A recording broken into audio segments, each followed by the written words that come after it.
Freedom Counsel is nothing without all of you. How do we go about getting people held criminally responsible for their acts?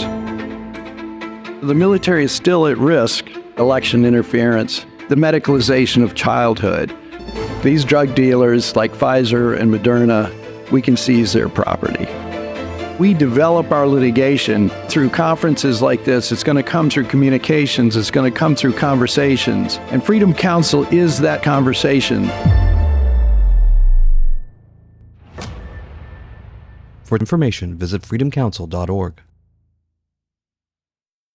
I knew as early as February 2020 that I needed to do something. I recognized that there was a systematic problem and that this was not about hydroxychloroquine, it was something larger. Fear shut the world down, and people made a lot of money at it as they were killing us. I was asked to speak at a freedom rally that was set up to discredit my reputation. Whoever orchestrated this must not have the safety of this nation in mind.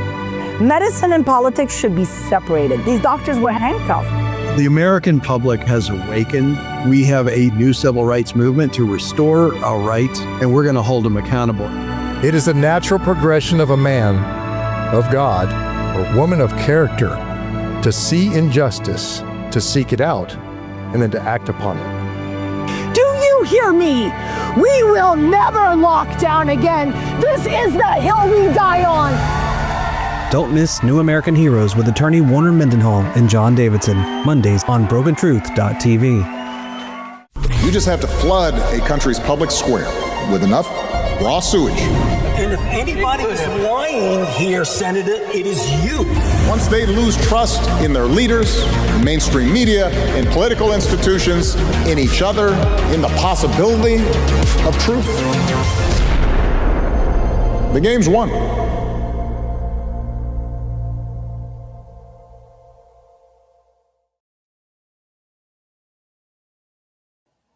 With Broken Truth. Hey, everybody. Sorry, we're coming. 1 second. Nope. And here we go. Hi, I'm John Davidson, and it is another lovely Monday. A little chilly for a lot of people. Today, we're discussing this crazy case in Florida, and I got a lot of people in this one. Let's just go right down the list. Let me turn off this graphic. Sorry, guys, I'm running the show by myself, so you get what you get. So today we have Dr. Larnell Birch, PhD, attorney Rachel Rodriguez, CF expert and survivor. I guess how do you describe that, Denise? Denise Kruse? Person living with cystic fibrosis. There you go. And another attorney from Freedom Counsel, Brian Festa from We the Patriots. Welcome, everyone. So this case is pretty ridiculous, frankly. This video of a mother whose child is basically being ripped from her arms has gone viral, and apparently it's not even a new case. It's about a year old, but it's finally getting attention, as these things tend to do. It's not always instant, and this video was so upsetting to me, it actually brought me out of a little social media hibernation I was in just to come out and fight about it. I think we should just play it and then discuss. What do you guys think? Yeah? All right, so... Sounds good. Check Brian, this this out. was 2 years ago. This happened March 2024 is what we're about to watch. Wow. We've been pulling records from everywhere. Okay, so here's what's going to happen today. All right, and you need to yourself. We are taking Kinley with us. Okay? Now, you can handle this one of two ways. You can show out and you can act a fool and you can make this difficult. Or can my friend Jamie take her? Stop. Let me finish. Don't interrupt me.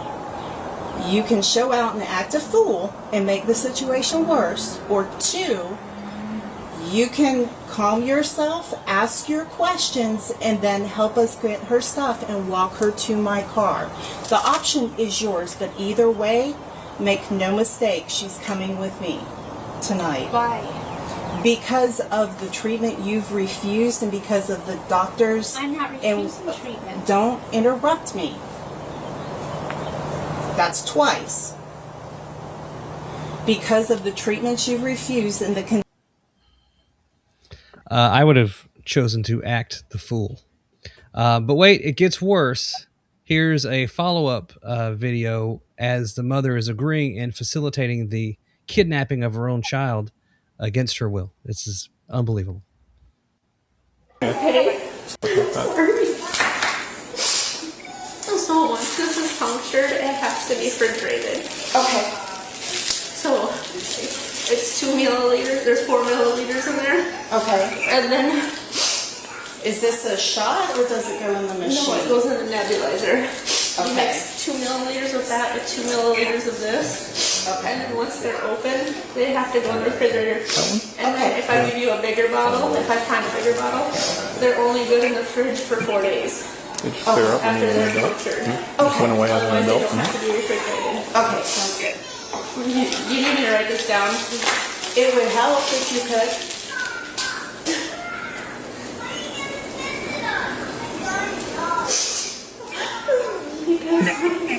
This is temporary, Mama.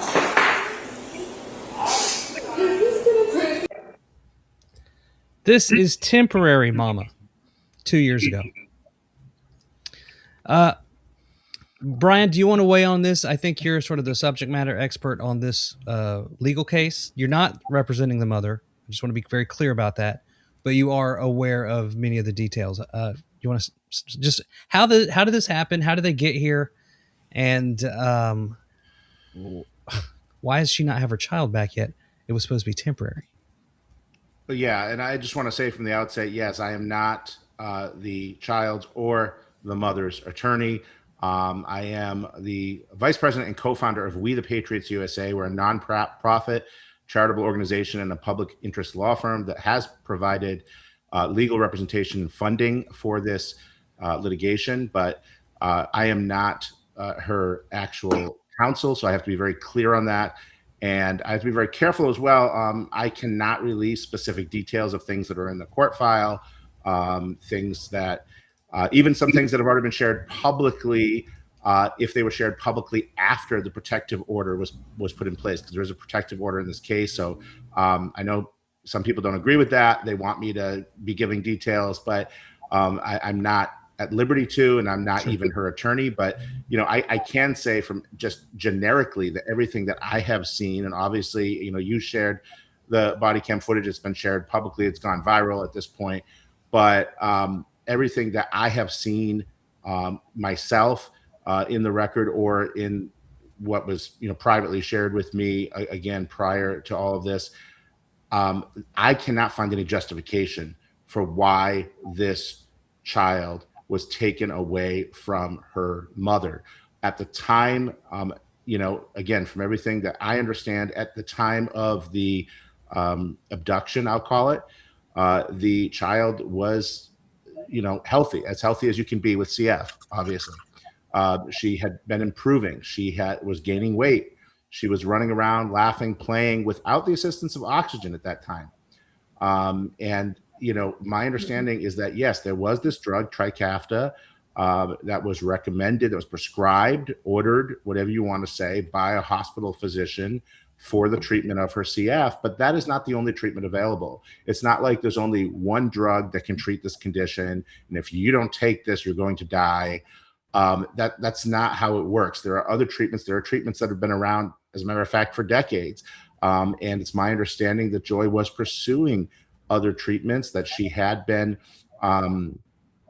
she had been in contact. She had brought her daughter to other physicians and had received other treatment. She was caring for a child. As a matter of fact, what I saw in that footage that was released is they're asking her for a medication. She's telling them, the mother's telling them the medication, running down the list of the medications.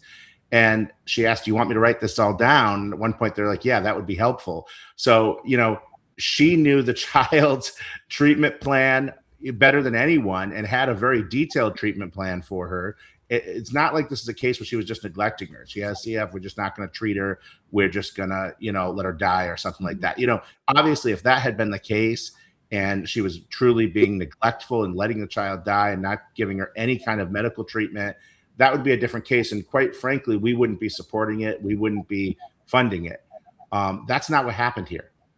Everything that I've seen and everything that everybody else who's looked at this case has seen, that I've been in contact with, there's no indication, despite a public statement that was released just last night from the Governor DeSantis's communications director, claiming that there are things in this file that they can't disclose, but once they're able to be disclosed, you'll see why we support what DCF did here. Well, they're seeing something that nobody else has seen then. And, I really question the validity and the veracity of such a statement, because obviously I haven't seen that. And anybody who's watched that body cam footage and all of the other information that's been released hasn't seen it. So I don't really know what they're talking about there. But the bottom line is, a child, they're reporting the child's safe. A child is safest with his or her mother and father, whatever the case may be. Child belongs with the parents.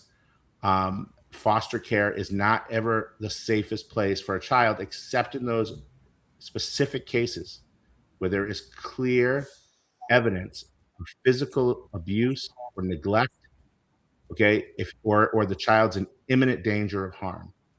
And I have not seen that in this case. Again, if I saw any evidence of that whatsoever, I wouldn't be here talking to you. We wouldn't be involved in the case.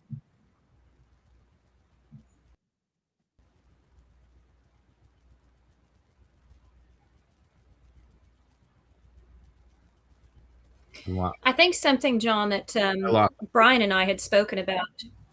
I don't know if you can hear me. My system's having a little lag. Sorry. Can you hear me, John? Okay. Yes. Sorry about that. One of the things that we had talked about, and I talked with this child's mother some time ago, where the goalposts change and they move.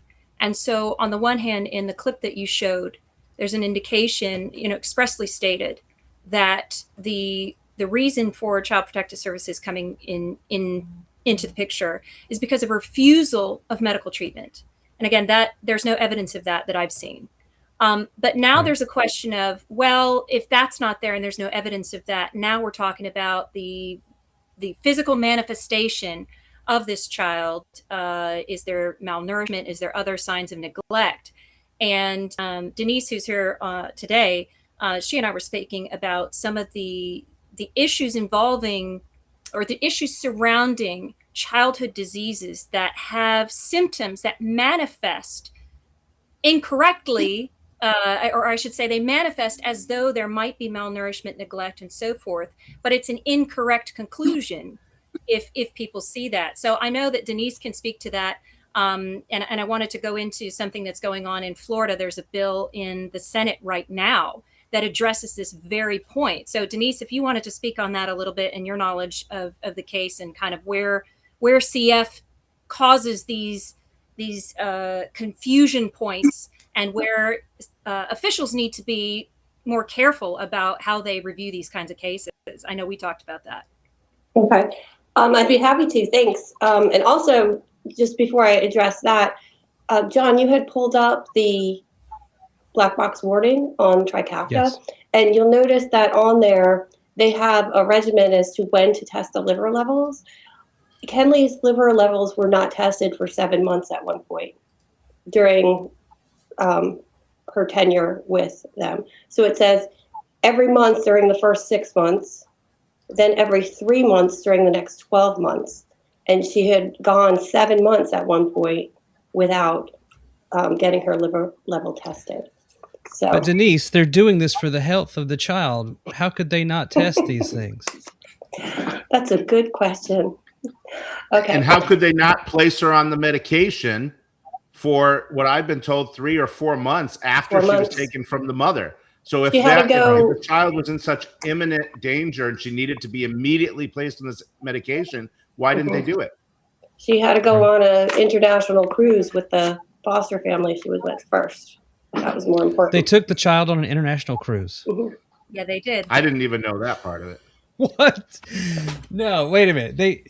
They took the child out of the United States of America with a foster parent. Yes. It was a cruise with some stops. I don't know the details of the stops, but I remember there was concern about a CF patient like Kenley going onto a cruise where it's known to be, bacteria fest on that. So there was concern about that, which she tried to, voice her concern and was shut down also about that. And before you go into that, one thing that bothers me a lot about that is if a parent who's under scrutiny did something like that, what the fallout would be. And Absolutely. Yet somebody who doesn't even have the rights, the state's rights to the child, I want to talk about that at some point, but what the state deems rights over the children, that stranger can take a child out of the country? Are you kidding me? To me, that's appalling. When I heard that from Joy in December, I was just appalled. One of the things, I covered this case in Norway for two girls who were kidnapped from the state of Norway by Barnevernet, which is their DCF, was that the social workers had kind of a cartel collusion thing going on with the foster care families, and there was a profit margin involved. The children were worth $60,000 a year each to foster families, and if the children were difficult, there was a double pay, so they were getting $120,000. So this was essentially funding friends and family of the Barnevernet social workers' lifestyle. But I never heard of them taking kids on an international cruise. So Denise, you were saying, sorry, we interrupted you there. It's okay. I brought it up. So back to the weight gain issue. People with cystic fibrosis, some of us are pancreatic insufficient, and we need to take digestive enzymes to absorb the nutrients of the food into our body. It's very hard for us to gain weight in most circumstances when you're pancreatic insufficient. I experienced this. So when we are sick, or even when we're not sick, if we don't have enough caloric intake, we lose weight very easily. In Kenley's case, she was sick for a month or two. In addition to that, at the hospital, they wanted to give Kenley an antibiotic. Kenley, years prior, had an allergic reaction to the antibiotic in that she had chronic diarrhea, and those doctors wrote in her medical records they will never administer that again because it caused dehydration and everything like that. So at Sacred Heart, they wanted to put her on this. And again, Joy didn't refuse treatment here. She said, can we change to a different antibiotic so it doesn't give her this chronic diarrhea? Their answer for a 5-year-old was to put her in a pull-up and give her a probiotic. So because they did that, or during the time when they did that, she lost 4% of her body weight. So that, again, I guess they're trying to blame Joy for Kenley's body weight when it's a manifestation of cystic fibrosis, and then they didn't take into account her experience with her own child. So I was curious this morning. As I said, I had seen before the actual hospital record. So after they took Kenley on March 6th, March 12th, there was hospital notes. Kenley was 3 feet 7.7 inches, I believe, and 34. I think it said 34 pounds at that point. So I put into at what age? Excuse me? At what age was she? She was 5 years old at that time. Oh. So I asked Copilot this morning, because, that's the new thing, ask Copilot everything. What's the average weight of a child, and I didn't even mention cystic fibrosis, with that height? And it gave me a range from 28 pounds to 44 pounds. So even at her worst, as they say, wherever they want to track that, Kenley was in that window for a child without cystic fibrosis. So add into the equation cystic fibrosis, she was not doing poorly, and she was gaining weight as soon as she got out of the hospital with her mom. She started eating again. So when they talk about malnutrition, when I heard them talk about malnutrition in the that first hearing back in March 2024, they act like, it's third world malnutrition, and it's not. she was down a few pounds. I myself was just sick in November and December of last year, 2025. And I lost like 7 pounds. I'm trying to gain it back. If I know you can't tell through the sweater, but I have a lot of muscles. I am lean and muscular. I work out all the time as an adult. And I went down to 105 pounds. If I didn't have all the muscle, because we know muscle weighs more than fat, if I didn't have all the muscles, I would easily be below 100 pounds, and I'm 5'4". So I'm looking skinny now, and I'm working on, my caloric intake. And it's hard to do when you're not stuffing your face with Oreos and Snickers and all these things. And I can easily increase my weight, as Kenley could, if you fed her all kinds of junk food. But I can tell you again from experience, I did that once to appease the CF center that I was at, because they said if you're at a certain weight, your lung function will go up. So I had Reubens every day for a certain amount of time to get me to that certain weight. And yes, I was at the certain weight. My lung function didn't move, and I felt lethargic and just gross all the time. So I choose to eat healthy for myself, and that is another obstacle to gaining weight. And that's, that raises another interesting point that sort of like the Kruse thing, that if a parent were actually doing that, you said they would be persecuted for doing that, yet it's okay for the foster parents. Joy, that would indicate, even if she were down a few pounds, and you said she was within the normal range. I'm not a medical expert, so I'm not going to speak on that. Mm-hmm. But assuming all of that is accurate, which I have no reason to doubt it, what you're essentially saying is if they're claiming that she was malnourished, as apparently they are, she would have had less of a chance of having her child taken away, feeding her an unhealthy diet, like you said, giving her Oreos, junk food all day, than feeding her the healthy diet that I have every reason to believe Joy was feeding to her. Mm-hmm. She was giving her a healthy diet and trying to get her to the optimum health through, giving her real food, not junk food.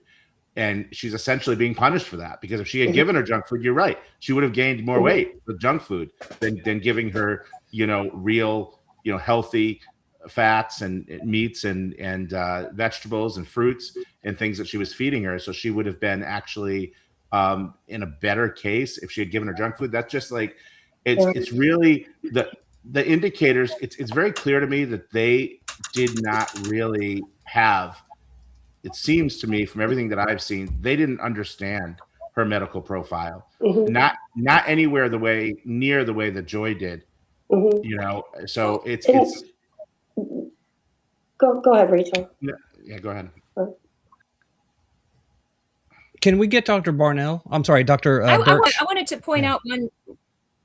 Yeah, I wanted to ask Dr. Birch her opinion on this. Right. I think the key part here, something that even many medical professionals don't understand, is that CF symptoms fluctuate wildly. A child can look sick 1 week and be much better the next week without any neglect or wrongdoing on the part of the parent. That's the nature of the disease. And that's where the danger comes in for parents, because medically complex kids are at high risk for medical kidnapping. That's a fact. I've had friends with children with CF, and they gave those kids every single opportunity for the best health they could have, and they still got sick sometimes. Right. Sometimes they would get pneumonia. They'd have to go into the hospital. It was just a component of the reality of the disease. So it's almost like the state of Florida is cherry picking what it considers neglect. And by the way, a typical weight range is very broad. I have one child who's on the top end of her scale, and I have another child who's on the bottom end. They're both fed the same meals. Children just have different DNA for how they process these things. So a CF child, I'm sure, is going to be a little smaller, maybe for a lot of reasons. Right, they typically are smaller. But you know what? I think we should show everybody. Let's just see what this neglected child looks like. The mother sent me a few pictures of her with her daughter, and that child looks pretty normal to me. Doesn't seem to be unhappy here. Oh, and look, she's having Christmas like neglected children do. And this is her, I think, a little younger with an older sister. You know, this is nothing about this is normal. And what's more upsetting is it happens all the time. Who can speak to that? Well, you know, I can talk about the cases we've seen all over the country. No, I'm sorry. I'm not going to say much except that, you know, we've had cases everywhere from Florida to Idaho to Missouri to Connecticut. You can look at the profiles of those states, at least when it comes to Connecticut versus Florida or Idaho. It's a pretty big disparity in the political leanings. And yet I've seen the exact same thing. I've seen parents be investigated or threatened to have their children taken away from something as simple as declining a vaccination at their, 1 month newborn appointment, which I saw in Connecticut. And I've seen cases in Florida like this. I've seen a case in Missouri where 4 children were taken away, not just the child in question, but all the rest of the minor children were taken out of the home simply because the parents were using an alternative treatment for their son's autism and some of his other disabilities. And he was showing improvement, by the way. He was showing great improvement on that treatment. He wasn't showing, again, it's another case where there were absolutely no signs of abuse or neglect, physical neglect. Even his blood work was perfect. He had just had a physical. There were no signs of abuse or neglect. And they took this child out of the home along with his 3 siblings. This was a nonverbal autistic 6-year-old child, placed him from foster home to foster home, ended up in 4 different foster homes before we were able to successfully get him returned to his parents. That was in Missouri. Again, supposedly a conservative state. So conservative, liberal, it doesn't matter. This is happening everywhere, and it is a scourge on this nation. Medical kidnapping is a hidden scourge. Not enough people are talking about it, but we here at We the Patriots USA have made a commitment to end medical kidnapping in America, and that's why we're going into all these different states and getting involved in these cases. You know, this, you said Sacred Heart. Would that be Ascension Sacred Heart in Pensacola? Okay. I think so. You know, a lot of people watch this video and privately tell me that they would be, if that were them, they would be currently in jail on murder charges. Especially with that monster on the left smirking while an armed officer of the state of Florida and a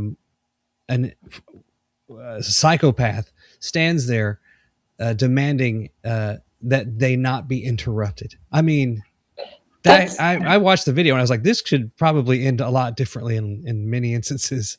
So that's amazing. The mother held her mouth. That's a great point, John, because from the beginning of all these accusations, DCF has said that Joy was, I don't know if they used the word combative, but belligerent, argumentative in the hospital. I was on the hospital calls. I never heard her raise her voice.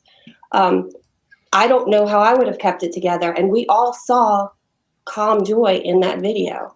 She's not a violent person. She's not an aggressive person, even when this is happening to her. So the allegations from the beginning have just been totally fabricated. They have no proof phenomenal of that. Restraint. Yeah. She kept her composure more than I'd say 90% of parents would have. Absolutely. And we did not advocate, none of us here advocate for violence, of course. Right. She did the right thing in keeping her composure, letting the process play out, as horrific as it was. I'm not ever going to tell a parent they should resist, law enforcement or anyone else. There's a legal process. That's what lawyers are for. That's what court is for. Judges are for. Go through that process.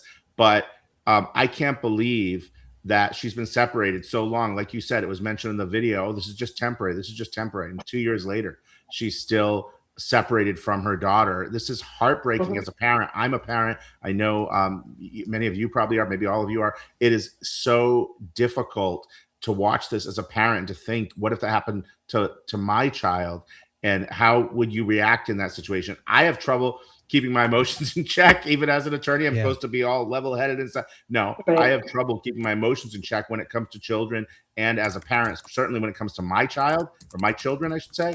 I don't know how she did it, how she just remained calm, and went over the medication list and talked to them. I mean, she was crying. Obviously, she was emotional, but she did everything right in this case.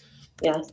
And I'm sorry, John. Going back to the weight issue, it's interesting to me that the weight issue was never brought up with her, the doctor that was caring for her under cystic fibrosis. It was never an issue until DCF got involved.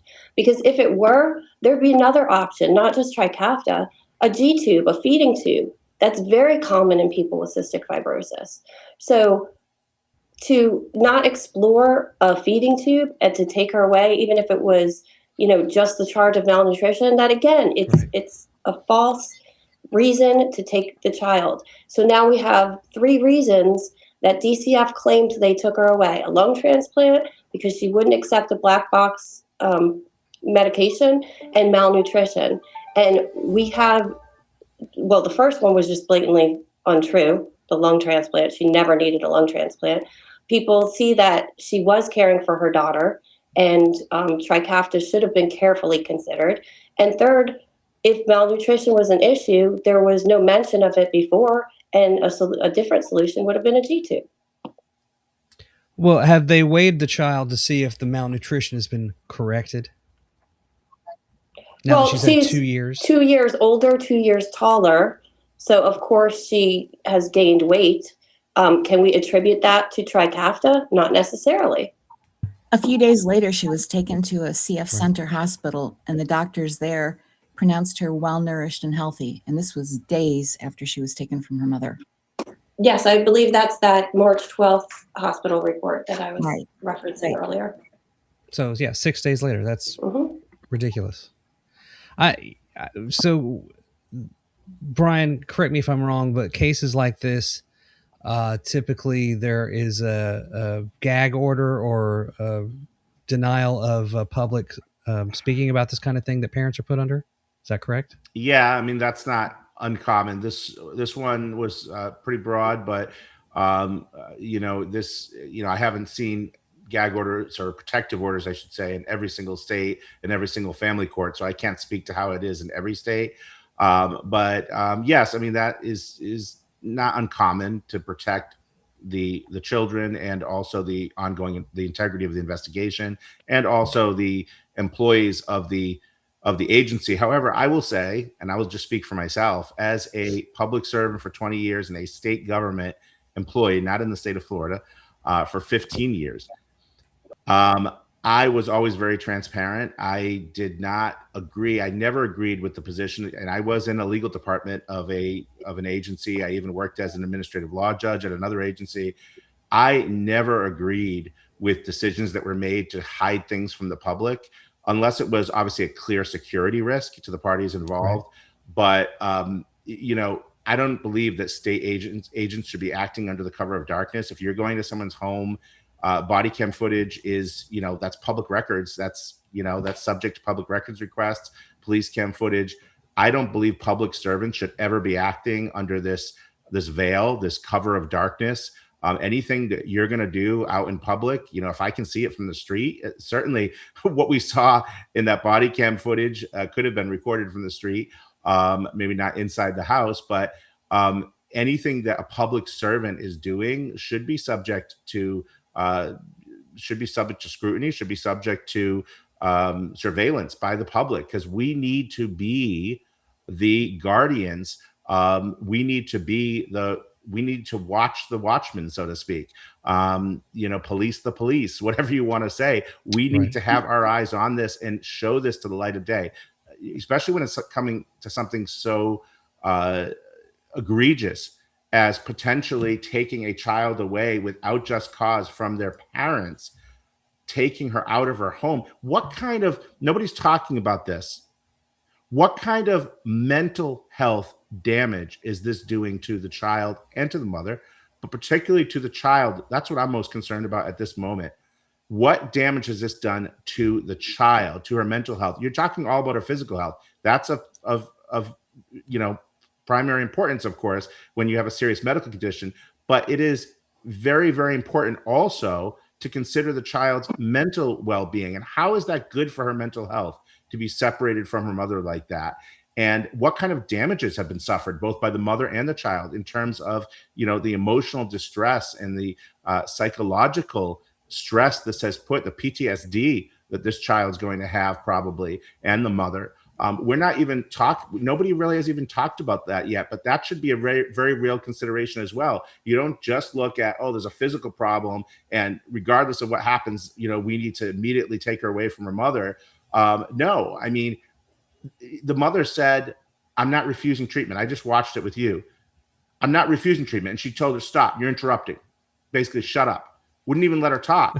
So she says she's not refusing treatment. And everything that I understand about the case is she hadn't made any decision to refuse treatment, that she was looking at other treatments. She was giving her another treatment already. She was researching this Trikafta.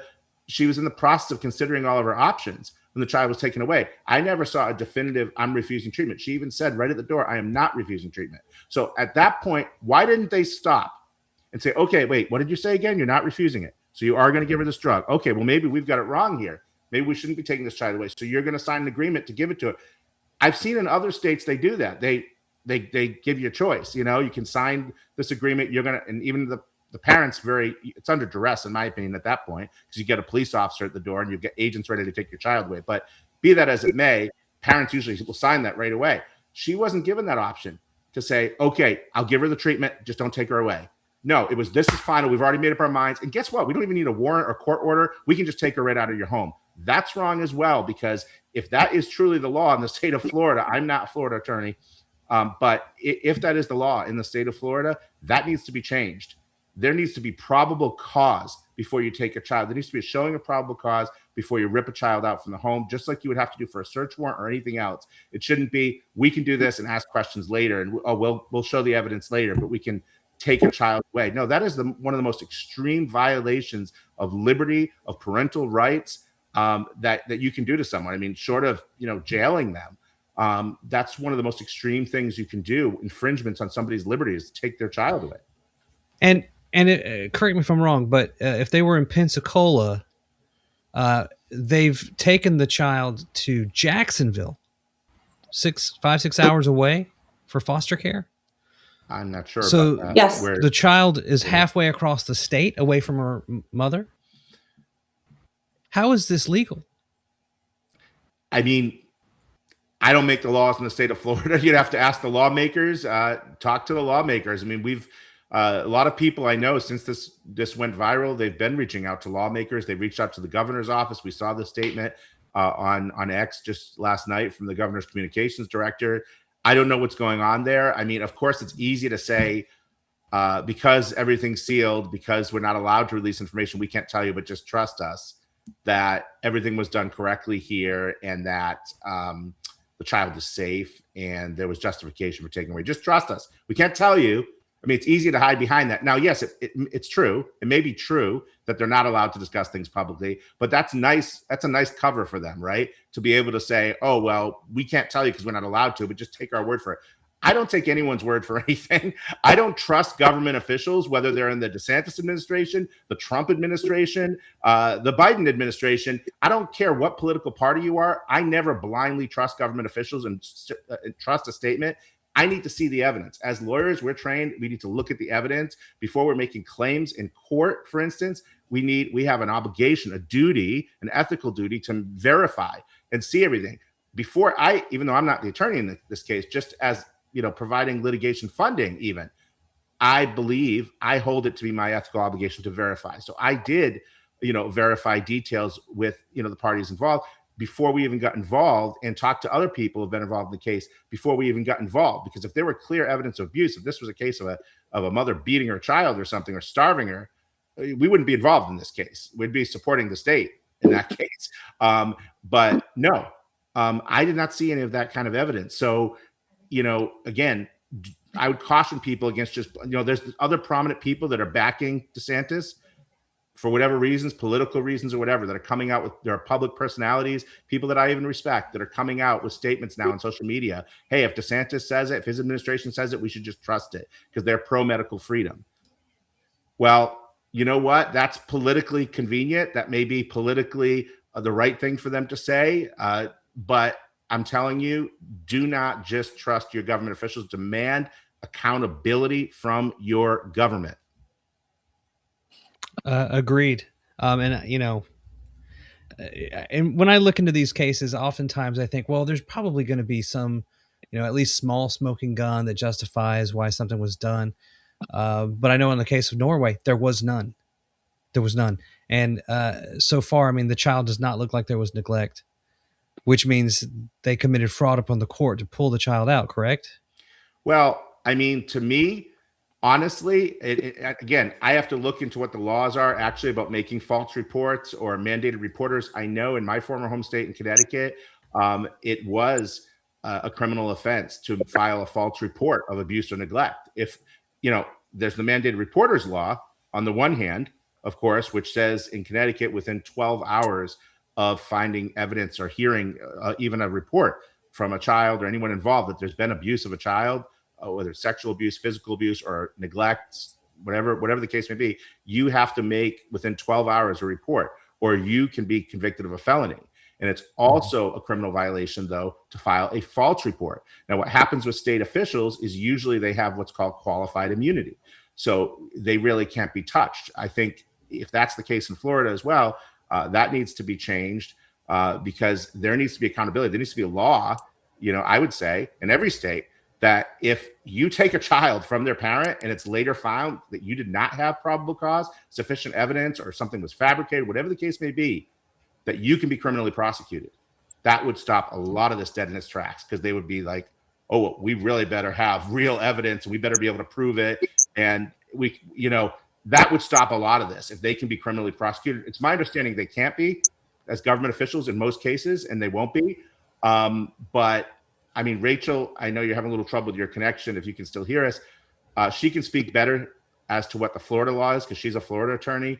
I'd have to look and research the laws more. I don't want to say, but if you can speak to that, Rachel, what the laws are as far as those matters and the accountability of making a false report and things like that. Yeah, Rachel, what's the crime involved in fraud upon the court and claiming the child was neglected, but then 6 days later, medical says no, that's not the truth? Well, this is, as best I know, this is and I'm sorry I'm having so much connectivity. Actually, it's very selective over here. I only have problems on very important podcasts. So I apologize to everyone. This is still in the realm of a civil matter. And so it's not necessarily, one thing that could happen would be sanctions because the party that's involved in making the false statements could either be the Child Protective Services as a governmental agent or in reporting what a private hospital or medical provider was saying in records. I think maybe it might be difficult, but I think there would be, I would certainly be reviewing whether there would be sanctions involved there. I think one of the things we might be talking about is the perjury, the crime of perjury. And even if it's a civil matter, you could still be referred for criminal charges if you lie under oath to a court. I'm not certain because I haven't had a chance to look at the specifics of this lie as to whether or not that would be considered perjurious. But I certainly would recommend that the attorneys in this case review that. I think we need to be looking at every possible opportunity for accountability in a case of medical kidnapping. And something I wanted to address earlier is I think a very fundamental issue. And I apologize in my going in and out if I didn't hear somebody speak on this.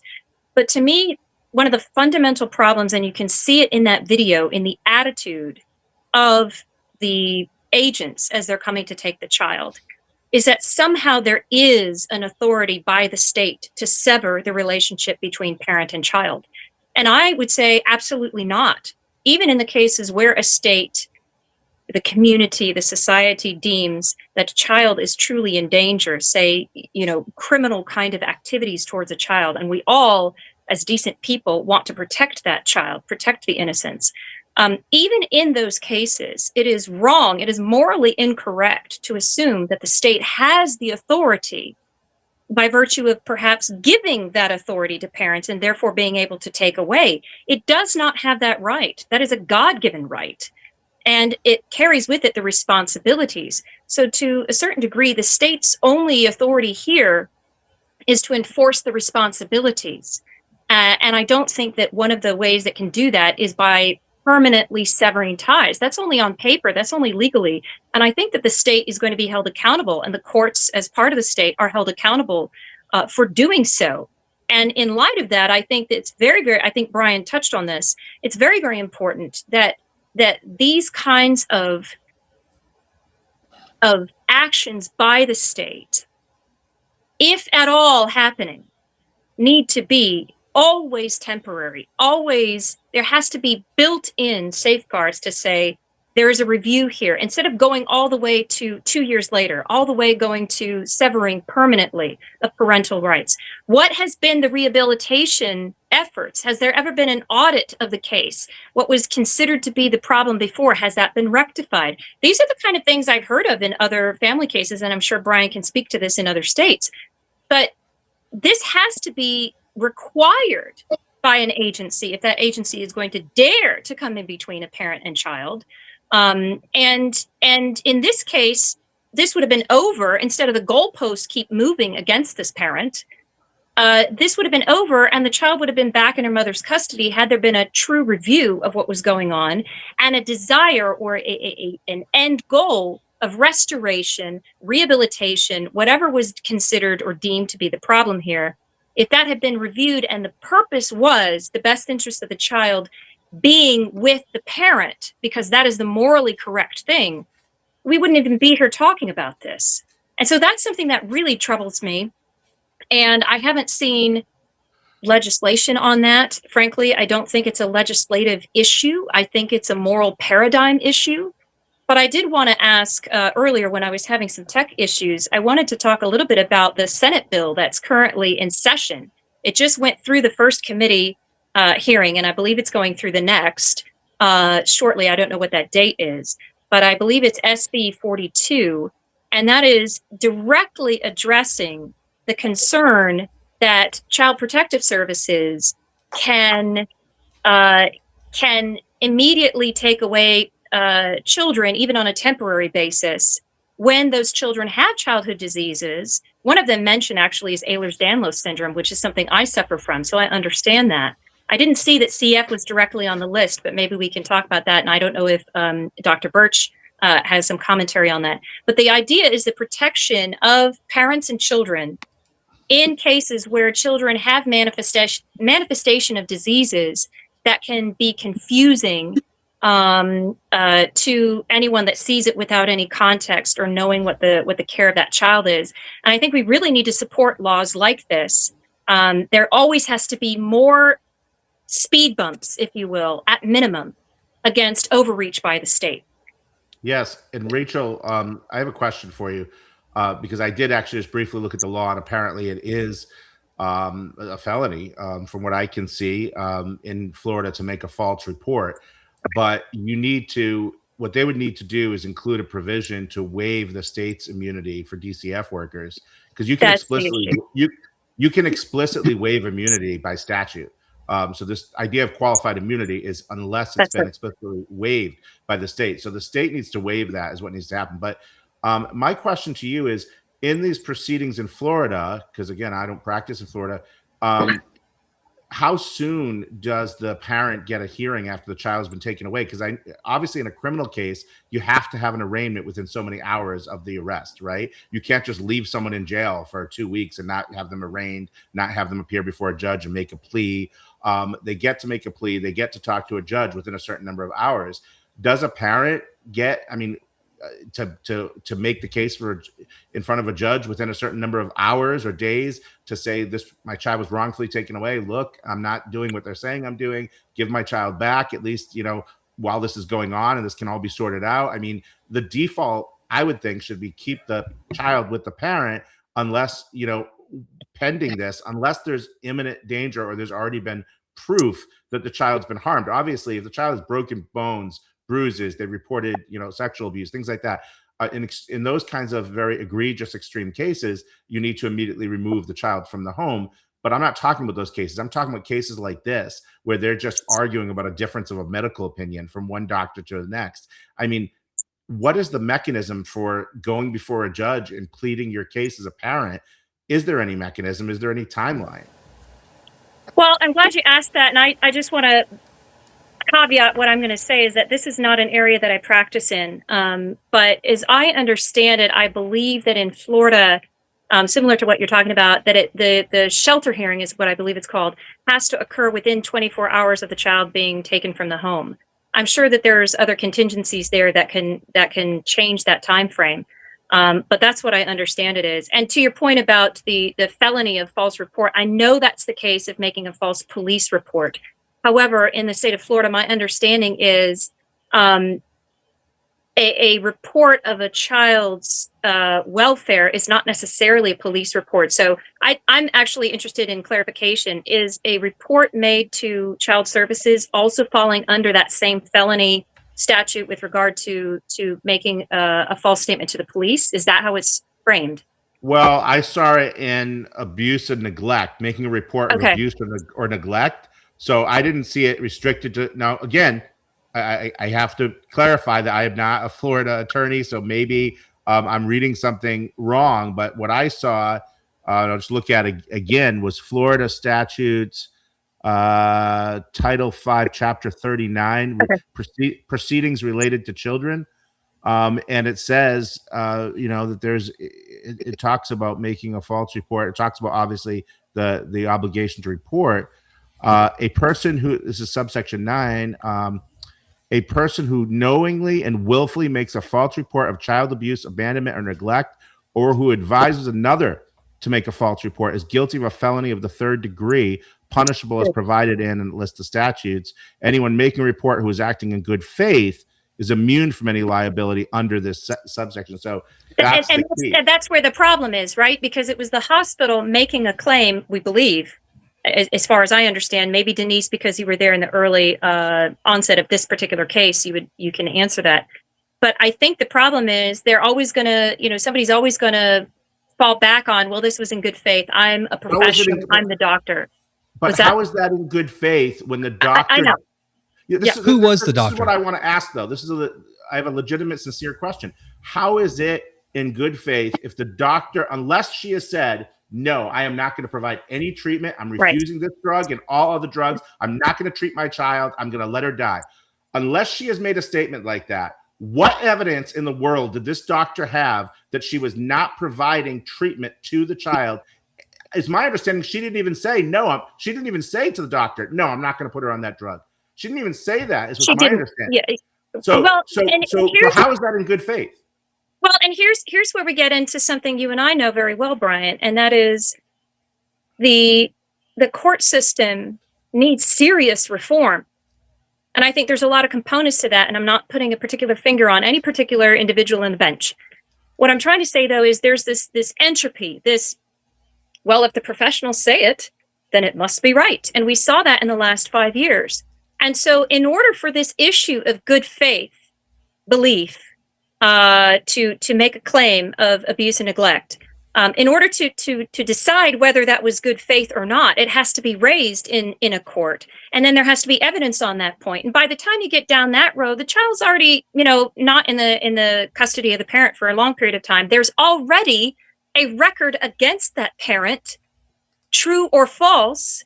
And that is what's going to be picked up. We've even seen that in the social media commentary on this particular case. Well, there must be more to it. The officials must have known what they were doing. This can't be the whole story. And while I applaud generally the public trying to be more measured about things that seem emotionally, extraordinary, I generally applaud that. I also see that it's not equally applied. In this case, with this egregious violation of a parent's rights and the child's rights, We have people concerned and saying this isn't the whole story, but we don't see that in other things that are politically expedient. But in this particular instance, I think we need to look at more. One of the reasons I'm very happy, I'm going to say it this way. One of the reasons I'm happy that this case has gone viral and the issue has gone viral is because the problems that need to be reformed in the court system, this sort of sense that if the officials say it, it's all fine. If they're bringing the evidence, it must be legitimate. If they're seeking a motion in limine or some other bar to evidence coming in, it must have validity.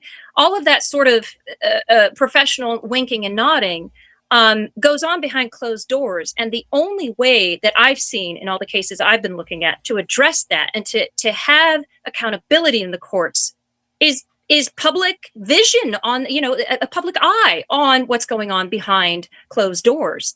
And again, that's another element in my view. That one is the courts, and the other is this creation of records that appear to be official records that then become evidence. And while we do use that, we as lawyers, litigators use those kinds of records all the time. We need to, and the public needs to be aware that there are creations of records that are, as somebody I know calls it, the self-licking ice cream cones. They're the very imposition or the express statement in some record, including in hospital records, that this is what is going on, then now has its own life and snowballs into something. And at the end of the day, it might be entirely fabricated. There may be no truth to it at all, but the record itself has taken on a life of its own. And it makes it sound like I'm saying that there's this very dire situation, and the very system, the judicial system that we believe in to help us hold accountable the other branches of government and private actors is also something that we can't trust in.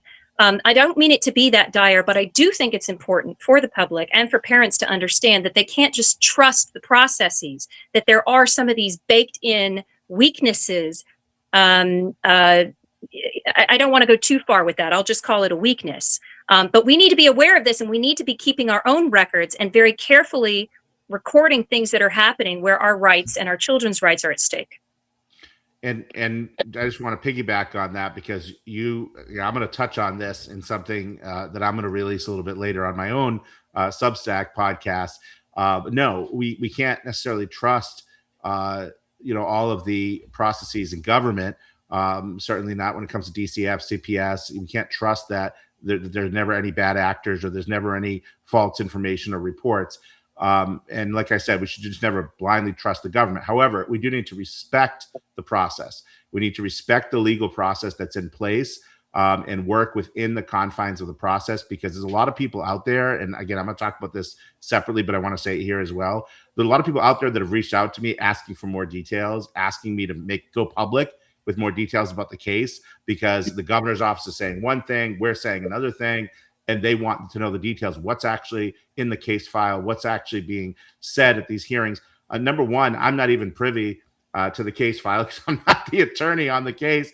Number two, I'm not even at the hearings. I wasn't at the hearing last week. I know that a hearing took place. That's all I can say. And that there's another one scheduled. That's all I'm allowed to say. But I don't really know specifically what was even. So, I mean, I guess that gives me, that's actually better because I can't disclose what I don't know. But anything that I say is speculative as far as that. And that's why I won't speak to the hearing, but I'm just saying, respect the process, because we don't want to do anything that's going to harm. Yeah, that's right. We don't want to harm the chance of anything that's going to do injury to the process and harm the chances of this girl being united with her mother. That's right. So that's our primary importance right now. That's our primary objective, is getting her reunited. We don't want to, we're not on a witch hunt. Somebody was like, there are people out there that are harassing, trying to dox these workers. I don't support that. Okay. I know you're angry. Be angry, have a righteous anger, but respect the process. The process also includes reporting the medical doctor to the Medical License Board of Florida for fraud. It could. That's a process. Who's the doctor again? Do we know that? Can we say it? I can't say the name of any doctors because I haven't been given express permission to do that, but Certainly, if there are doctors who have made a false report, and I'm not saying, listen, I have not made any criminal allegations here or criminal charges. I'm not, I don't have the authority or the ability. Well, the board investigates. The That's court, what they do. well, not just the court, the DA, you call it DA in Florida, right? The district attorney could make a prosecution, could bring charges, has the ability to bring charges. So if there's a referral made, if someone makes a referral that the doctor did something criminal here and made a false report, then yes, that would be incumbent on the DA, and that's the prosecutorial discretion. They don't have to bring charges in every single case that's referred to them. But that I don't have the authority to bring criminal charges. So I'm not a criminal defense attorney anyway, or a prosecutor, and I never have been. So I want to stay out of that talk. But yes, if a crime has been committed, certainly whoever's involved and has knowledge of that crime, I would encourage them to make a referral, and then it's incumbent on the district attorney to investigate that, or the attorney general's office also, maybe in tandem with the AG's office, since this is a state agency involved in this case, to investigate that. And if they want to bring charges, they can bring charges. And quite honestly, listen, if that's happened in this case, whether we're talking about the civil side or the criminal side, if there's been wrongdoing by state actors, by government actors, or by the doctor, that should come to light. And I know politically, I'm not a politician, but from what I've been told, I've spent a lot of time around politicians in my life, and politicians and people, elected officials in government, have a tendency, the knee-jerk reaction is to protect their own, right? And they think that in most cases, by providing cover for their agencies, I'm not talking about DeSantis or anyone, I'm not naming names, but a lot of times what I've seen in states is that they'll provide cover even if they know they've done wrong. They'll provide cover for them because they believe it's going to do it's going to be politically harmful or scandalous to admit that there was wrongdoing in their own agency. I would encourage everyone in any state that any governor, if you discover wrongdoing in your agency, it is politically advantageous for you to show it to the light of day, to get up there at a podium and say, this happened on my watch. I just discovered it though, and I'm not going to allow it in my state where these people have been fired and we're doing criminal investigations on them, and to expose that. The people are going to respect that, and you're going to gain a lot more voters by doing that than trying to shield and provide cover for them. Except, Brian, and I wholeheartedly agree, that's the right thing. And politicians should be doing what is right, and they need to worry about the legal fallout separately. But what happens is, unfortunately, our profession has created a scenario in which you always deny or you stay silent, because otherwise it can be used against you in court. And I would posit that your position is the correct one. Repent first, and then figure out the consequences of the failure later. Even if it can be used against you in court, if it's still wrong, it's wrong. Why are you defending it now? Deal with it later. And if the agency or the administration or whatever the case may be, whoever's involved in a particular instance, ends up having to pay fees to the people, I think that's what we've signed up for if we go into politics. I'm sorry to interrupt you, but hallelujah, good. The taxpayers of Florida, if my tax money went out to pay a judgment because a citizen was harmed and my governor did the right thing and stood up, right. I'm glad state money was paid out to them. I'm happy. I'm going to vote for you. I'm going to vote for you. I'm going to work on your campaign. I'm going to tell everyone I know to vote for you, because I'm glad the state had to pay that out as a resident. If I'm a resident of Florida and that happened, if wrongdoing is discovered and DeSantis uncovers it and announces it, I mean, honestly, he's probably going to make a run for president. I think that would help him tremendously. Look, when does a governor ever do this? When do you ever see a governor admitting that there was wrongdoing and exposing it and making it right for the people that were harmed? I mean, that is so rare in politics and in government. And so if he actually did that, I think he would be praised. And the legal fallout, listen, you don't have to give details of the case. You don't have to name names. You can say the persons involved are being investigated, and those who have anyone who's discovered to have committed a crime will be prosecuted to the full extent of the law. Because honestly, that helps you. On the civil side, if there's a civil suit, it limits the damages that they can claim, that they can recover, because it shows that you got out ahead of it. You went after these people. You put an end to it. You got this child reunited with her mother, which limits the compensatory damages they can seek. If this goes on for another year or two, she's got way more damages than if you stepped in and put a stop to it right now. So again, I'm not advising the governor. I'm not giving legal advice. I'm not a practitioner in Florida, but I'm just saying, if I were talking to someone in my own state, if I were advising, for instance, a governor in a state that I am, admitted to practice in. That would be my advice. You know, get out ahead of it and limit the damages, because there is going to be, in many of these cases, you'll see civil suits. You know, we saw it. Well, I'm not even going to mention specific suits that we're working on right now, but we've seen it in many cases. Get out ahead and limit the damages. There's something important that, speaking of reunification, Denise, you said that there was something about, well, you go ahead and say it. Yeah, so circling back to mental health and the damage this has done to this 3-person family here. The mom, Joy, did have 2 independent psychological evaluations back in 2024. And each of them recommended reunification. But DCF has never shown any movement towards reunification. In fact, it's been the opposite. As recently as today, little Kenley in a visit brought up, Mom, when I come home to see you, and the visitation supervisor at this public visitation center that they need to meet at told Joy she's not allowed to talk to Kenley about coming home.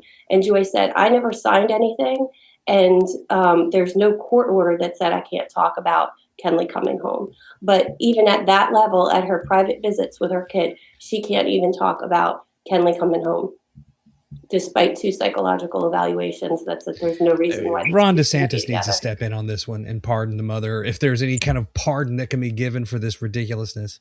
Frankly, I think this whole thing is preposterous. I think those people need to be fired. I don't know who hired those idiots that went to the house. They're lucky they didn't get shot based on how they were acting. Truthfully, this is Florida. Half you guys are crazy as it is from what they say outside of the state. The nuts roll south, we say in Georgia. Well, DeSantis, here's what DeSantis can do. Okay? Here's what DeSantis can do. DeSantis can't step in and, cancel a court order, a protective order. He can't lift a protective order. He doesn't have authority. The court's a separate branch of government. So we have separation of powers, right? So he doesn't oversee the judicial branch. He doesn't have any authority over this judge.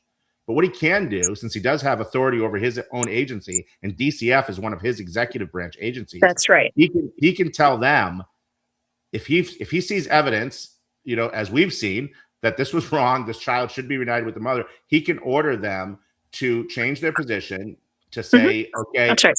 we've decided we're going to return custody to now, unless there's some law I don't know about, but in most states, the governor would have authority, or the DCF commissioner would have the authority to do this at the governor's direction, maybe, to say, look, we need to reunite this. We're going to withdraw our motions, our court motions. They are the party that brought this into court. They can withdraw it. And so they have the ability to do that. He doesn't have authority over the judge, but he does have authority over DCF. That's right. That's right. Yeah. These are important things. I think a lot of people are going to start looking into, was the drug under any sort of, or the manufacturer of the drug under any sort of clinical trial relationship with the hospitals associated with this case? Were the people that are maintaining foster care, were they somehow associated maybe with the social workers? Do CF patients have a higher payout to foster care parents than normal children? Not that they're not normal, but you know what I mean? They have more complications. I bet you start following the money. Who is the judge? What is the political affiliation of the judge? Why would they start restricting access to information to the public? Why would they gag a mother? Because this is clearly ridiculous. Why isn't the medical board of Florida getting involved and looking at the doctor who states that the child is malnourished, but then 6 days later, another medical facility says the child is well nourished? I mean, these are all like really simple, easy to prove questions that need to be answered. And I hope, as we're wrapping up, that we get this child back with her mom. This is stupid. Well, on that note, final thoughts? Yeah, I mean, my final thought on that, I just wanted to say before we close is, right now, what she needs more than anything is prayer. That's the first thing.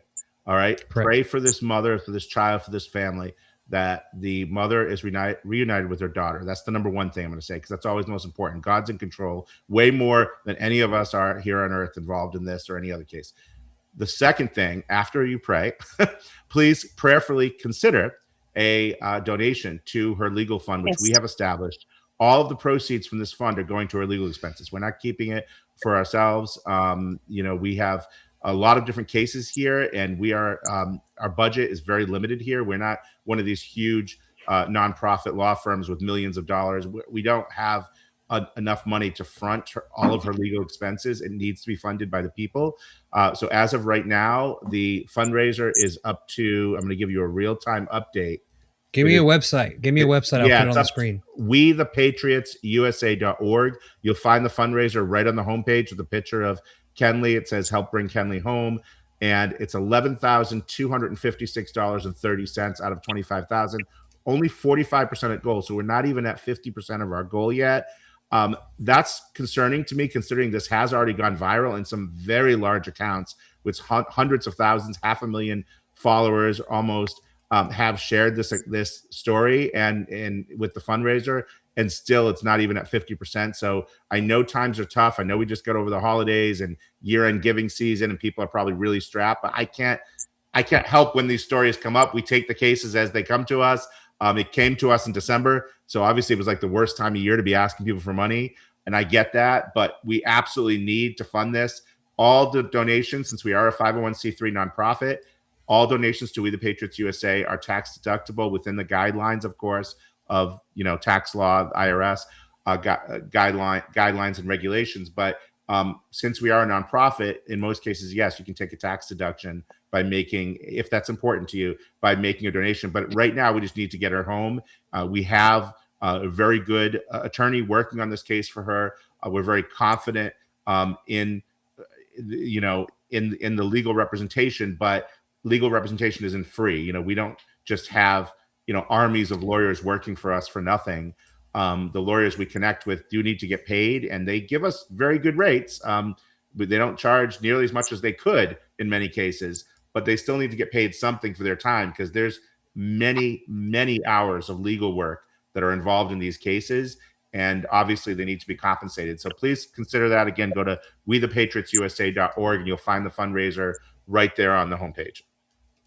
Can I ask real quick, what's the court that this case goes through?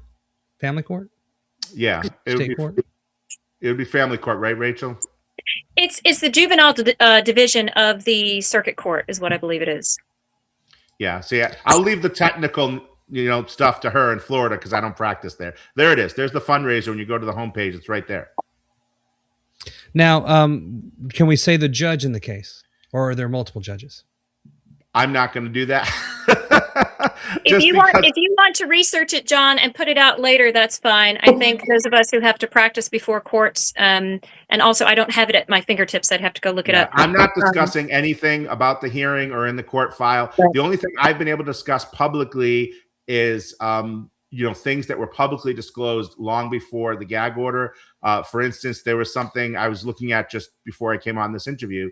A lot of the information in this case. There was an interview that Joy did where she gave a lot of the details in this case that we've discussed. I'm talking about specific medications and why her daughter was ostensibly taken from her, the events leading up to that. That was all publicly disclosed long before there was a protective order in place. That's been in the public sphere for a long time. So that kind of stuff, I have discussed or at least alluded to. But anything, like I said, I haven't actually even seen the case file, the actual case file, the court record. So I don't actually know everything that's in there. I can speculate, but I'm not going to. So yes, I would say let's respect the process, respect the protective order until and unless it's lifted. But things that have been in the public sphere for over a year now, obviously you can't unring the bell. You can't put the genie back in the bottle. That's been released for a long time. John, I know we're trying to wrap up. I wanted to make one other comment if we have a couple of seconds. Can I do that? Okay. Sure. I want to say for other individuals, be it parents or anyone else that is facing what is clearly unjust conduct in that moment. I've been a victim of that. My son was the same age as Kenley when we were in the hospital, and there was malpractice committed. And my son was in grave danger. And so I've seen this happen. I've also taken calls from people in desperate situations over weekends where they're being held in, say, like a psychiatric hold for 72 hours. Here in Florida, it's, Baker Act, where there's this supposed right to keep you against your will. In any of these situations, I just want to put it out there for people. You do as this mother did in that moment and hold your peace, keep track of what's going on, record it immediately after or during, but recognize that there is baiting going on. And I call it baiting because that's what happened to me. When you're in a position that the other person that's baiting you knows that it's a heightened emotional position and they treat you in such a way as to exacerbate or escalate that emotional response, you are not the person who is wrong for a moral outrage response. I think that's a proper response to injustice and tyranny and oppression. But if you act upon it, then you are now feeding, or you're allowing there to be a feeding of the record against you. And it's just not prudent. So to some degree, and to reiterate Brian's point about respecting the process, even if the process doesn't deserve our respect, it is prudent to walk through it carefully. And when you're in that situation, you need your child back. In my case, I needed to make sure my child got the health care that he needed at that moment. You need to advocate for the end goal. And it's very, very difficult, but I just want to exhort everybody to keep their head and keep track, and then also seek legal help thereafter, because we do need to hold people accountable for these kinds of behaviors. And if we don't, we're just going to see more of it. I agree. And, take that energy, and if this judge is an elected official. They are in this state. Oh, really? Yep. Well, we're definitely going to find out the name of this judge. Yep. But the judge is working off of the information provided under potentially fraudulent circumstances. So I'm very eager to bring Joy back. She was not the mother. She was not available today. She was driving across the state for one of her supervised visits, so not able to join us. But apologize to everyone for misdirecting. She wasn't able to make it with us. But thank you all for taking time out of your very busy days to do this. I really hope we get a resolution to this quickly. And I hope that the two people that were in the video helping take the child are reallocated to something a little bit better suited for their natures. Thank you so much, John. I just want to say, for shedding light on this, for sharing this story. You're doing God's work, because this is being suppressed. Yes, it's going viral on social media, but I haven't seen any mainstream media really covering it. They never do. Yeah. So, and we're working on that. We're working on trying to get some coverage there as well. But thank you so much for using your platform to expose this to the light of day. You bet. Thank you all. Have a great day, and we will be back next week.